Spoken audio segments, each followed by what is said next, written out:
Hi friends, അസ്സലാമു അലൈക്കും.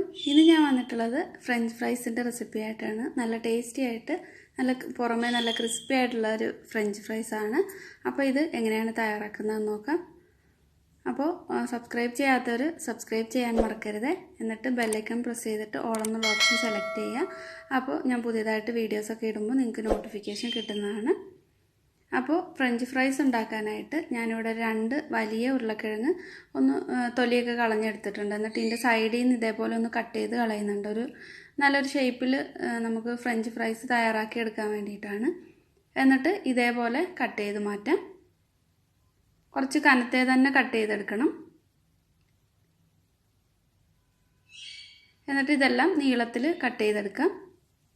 അപ്പോൾ വലിയ ഉരുളക്കിഴങ്ങ് എടുക്കുകയാണെങ്കിൽ ഫ്രഞ്ച് ഫ്രൈസൊക്കെ നല്ല നീളത്തിൽ നമ്മൾ കടയിൽ നിന്നൊക്കെ വാങ്ങിച്ച് കഴിക്കുന്ന പോലെ തന്നെ നമുക്ക് ഉണ്ടാക്കിയെടുക്കാൻ പറ്റും. എന്നിട്ട് അത് ഇതേപോലെ വെള്ളത്തിൽ ഇട്ടിട്ട് നന്നായിട്ടൊന്ന് ആ സ്റ്റാർച്ചൊക്കെ ഒന്ന് പോകാനായിട്ട് കഴുകിയെടുക്കണം. പാത്രത്തിൽ കുറച്ചധികം വെള്ളം തിളയ്ക്കാൻ വെച്ചിട്ട് അതിലേക്ക് ആവശ്യത്തിന് ഉപ്പ് ചേർത്തിട്ടുണ്ട്.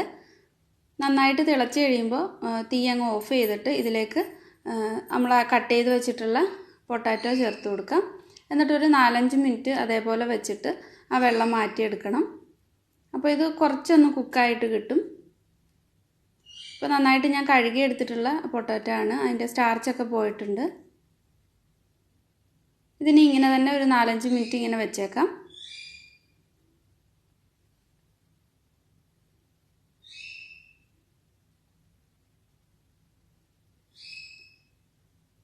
ഇപ്പോൾ പൊട്ടാറ്റോ ഒക്കെ ഒരുവിധം ഒന്ന് കുക്കായിട്ടുണ്ട്. 4-5 മിനിറ്റ് ഞാൻ തീ ഓഫ് ചെയ്തിട്ട് ആ വെള്ളത്തിൽ തന്നെ വെച്ചിട്ടുണ്ടായിരുന്നു.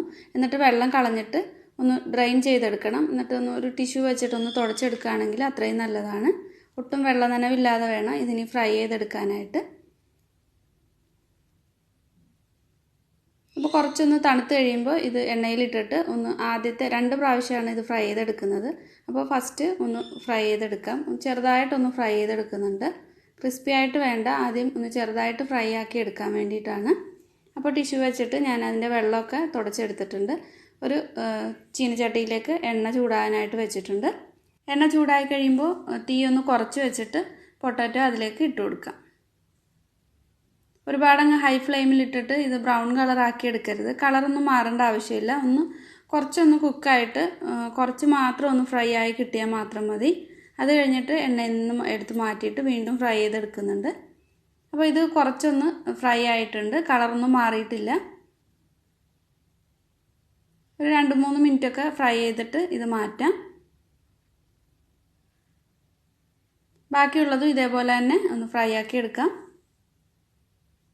ഇത് 2 പ്രാവശ്യമായിട്ട് ഇങ്ങനെ ഫ്രൈ ചെയ്തെടുക്കുമ്പോൾ ഈ ഒരു ഉരുളക്കിഴങ്ങ് നല്ല ക്രിസ്പി ആയിട്ട് കിട്ടാൻ വേണ്ടിയാണ്.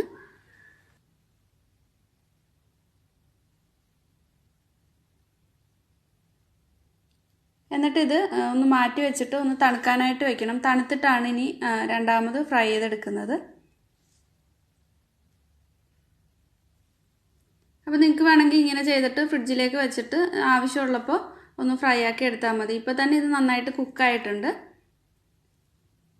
ഇനി ഇതിപ്പോൾ തണുത്തിട്ടുണ്ട്. ഇനി ഇത് രണ്ടാമത് ഫ്രൈ ചെയ്തെടുക്കാം. അപ്പം എണ്ണ ചൂടാകാനായിട്ട് വെച്ചിട്ടുണ്ട്. എണ്ണ ചൂടായി കഴിയുമ്പോൾ നന്നായിട്ട് ഫ്ലെയിം കൂട്ടിയിട്ടിട്ട് ഫ്രൈ ചെയ്തെടുക്കാം. അപ്പോൾ നല്ല ക്രിസ്പി ആയിട്ട് കിട്ടുകയും ചെയ്യും. കുറച്ചൊന്ന് കളറൊന്ന് മാറി വരുമ്പോൾ തന്നെ എണ്ണയിൽ നിന്ന് കോരിയെടുക്കാം. അപ്പോൾ തീ കൂട്ടിയിട്ടിട്ട് തന്നെ ഒരു മീഡിയം ഹൈ ഫ്ലെയിമിലേക്ക് ഇട്ടിട്ട് ഫ്രൈ ആക്കി എടുത്താൽ മതി. അപ്പോൾ നന്നായിട്ട് ക്രിസ്പി ആയിട്ട് കിട്ടും. പിന്നെ നിങ്ങളുടെ അടുപ്പിൻ്റെ തീ അനുസരിച്ചിട്ട് അഡ്ജസ്റ്റ് ചെയ്തിട്ട് വെക്കുക.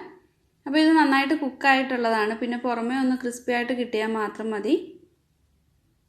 അപ്പോൾ ഫ്രൈ ചെയ്തെടുത്താൽ ഉടനെ തന്നെ ഇതിലേക്ക് കുറച്ച് ഉപ്പൊന്ന് വിതറിയിട്ട് കൊടുക്കണം. അല്ലെങ്കിൽ ഉപ്പ് പൊട്ടറ്റോയിലേക്ക് നന്നായിട്ട് പിടിക്കില്ല. അപ്പോൾ ഞാനിതെല്ലാം ഫ്രൈ ആക്കി എടുക്കുന്നുണ്ട്. അപ്പോൾ വളരെ ഈസി ആയിട്ട് തന്നെ എല്ലാവർക്കും ഉണ്ടാക്കിയെടുക്കാൻ പറ്റും. നല്ല ക്രിസ്പി ആയിട്ടുള്ള ഫ്രഞ്ച് ഫ്രൈസ് എല്ലാവരും ട്രൈ ചെയ്ത് നോക്കുക ഈ രീതിയിൽ. അപ്പോൾ ഇഷ്ടമായിട്ടുണ്ടെങ്കിൽ ലൈക്ക് ചെയ്യുക. അത് മറ്റുള്ളവരിലേക്കൊക്കെ ഈ വീഡിയോ എത്താനായിട്ട് തീർച്ചയായിട്ടും ഒന്ന് ഷെയർ ചെയ്ത് കൊടുക്കാൻ മറക്കരുത്. Thank you.